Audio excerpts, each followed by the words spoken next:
At the Waldorf? It's only the wedding of the millennium, chirped another PR lackey. Oh, okay.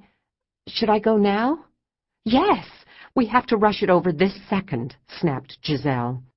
Vogue's photographer is already there setting up lighting, and Ms. Pelham's assistant just called to say she changed her mind and wants to wear this piece instead of the Schlumstein Deco necklace. Naturally, we had to have it cleaned to perfection, so we've been in an absolute tizzy. This is very late. Giselle looked Julia straight in the eye. It was clear to Julia that her future with Pelham's, if not more, was riding on her skills as a courier. The next thing she knew, Julia was being handcuffed to a chrome briefcase. Apparently, the velvet box had been placed inside. A man who could have been a Mr. Smith clone from The Matrix, complete with black suit and dark sunglasses, escorted her out of the conference room. On their way out, Julia noticed that he had one of those curly ear wires straight out of a Secret Service detail. They exited through a back door on 58th Street. A few passing pedestrians gawked and pointed as they entered a limousine, which quickly pulled away. Julia could only marvel as the limo cruised through the most fashionable part of town. What a mission! She was certainly a long way from the vineyard in Napa Valley where she had grown up and worked since college. Had it really been almost a year since she'd traded the secure familiarity of home for the excitement and opportunities of the Big Apple? But where else could she advance a career in her dream occupation, jewelry design? At first, she didn't think a sales position at Pelham's would be much of a career stepping stone, but she needed an income, and she got the job after one interview. She was told that she looked the part. A spitting image of Carolyn Bessette Kennedy, said her human resources interviewer. And until she found something better, swiping platinum cards and tying up those little sage boxes at least paid the rent on the tiny two-bedroom she shared with Douglas in the East Village. And now she was on her way to meet the princess of New York high society, Pelham's creative director-to-be, the head of every junior committee, the party picture darling who was a celebutante even Julia's pals back home knew about. It was a little weird that her boss's boss's boss's boss was about her age, maybe a couple years older, but Julia knew how the family business game was played. She figured she'd be dining out on the tail of her critical wedding day delivery for weeks to come. It was only after she stepped out of the limo that she wondered, why me?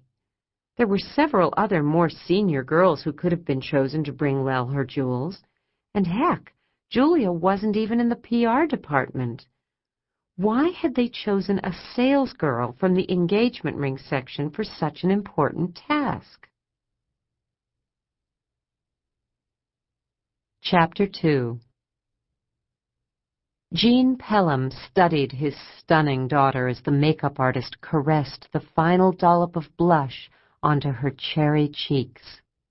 He was as emotional as he'd ever been, which was not very.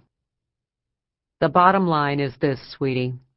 To whom much has been given, much will be expected.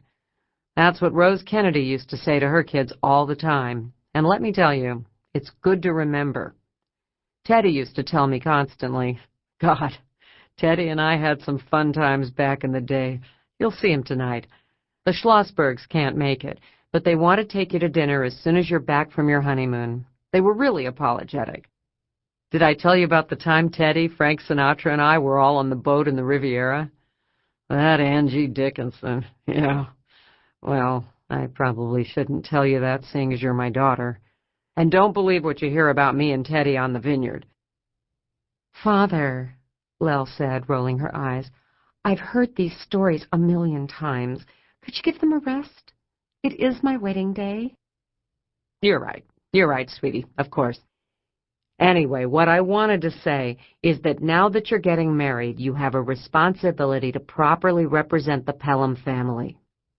You're a crucial part of the business, and that's why I made you creative director.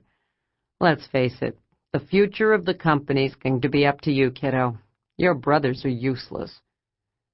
Lel's brother Augustus, 23, was completing his 5th year at the University of Colorado at Boulder with a major in women's studies, a.k.a. studying women up close. His minor was botany. Translation, pot smoking.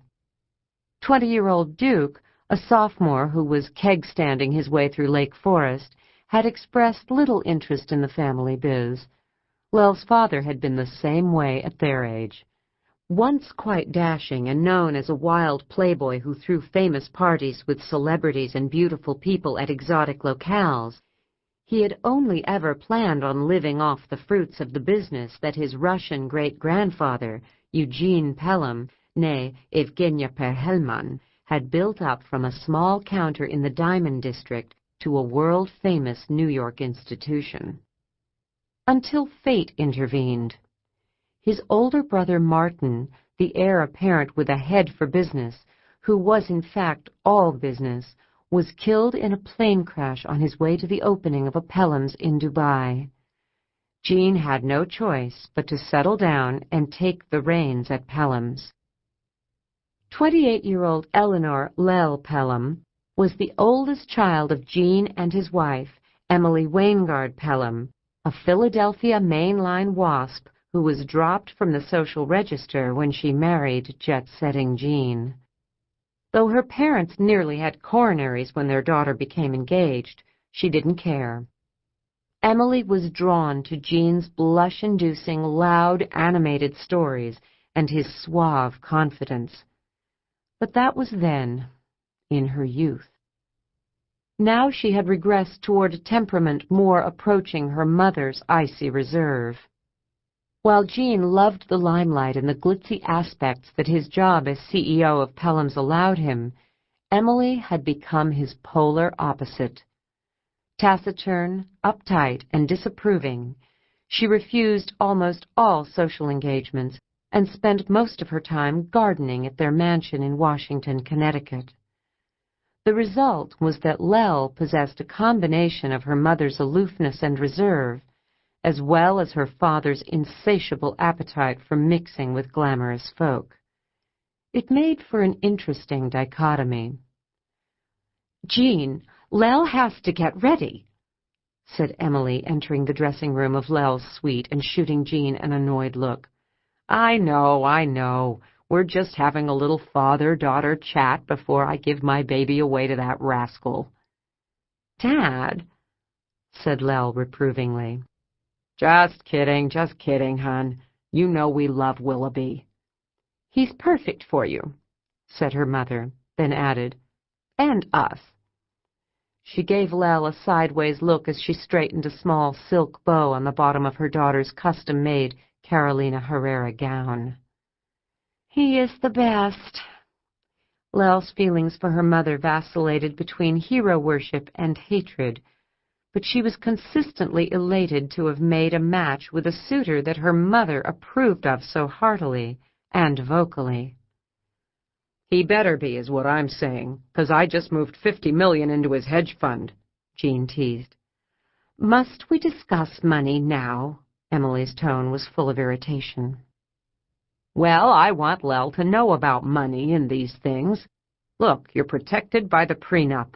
I had a serious talk with Willoughby last week and let him know there will be no nonsense. It's ironclad. The money is in your name, and it's a premarital asset. Of course he'll have access to it now. I figured you kids needed more money to get started." "Thanks, Daddy." "And I want you to close on an apartment as soon as you get back. Now that you'll be Mrs. Willoughby Banks, you need to live at a serious address. Park Avenue." "You're preaching to the choir. It's totally claustro. But, Dad, can we talk about this later? I need to get ready." "Certainly, sweetie." "Jean, why don't you go find Gus and Duke?" said Emily. "Make sure they're dressed and don't let them be late." "Right-o." When Lel's father left, the bride stood up to take a look at herself in the mirror. She took a deep breath with a... To keep listening to this audiobook, I've left you a link in the description so you can do it, at no cost thanks to Audible's 30-day free trial.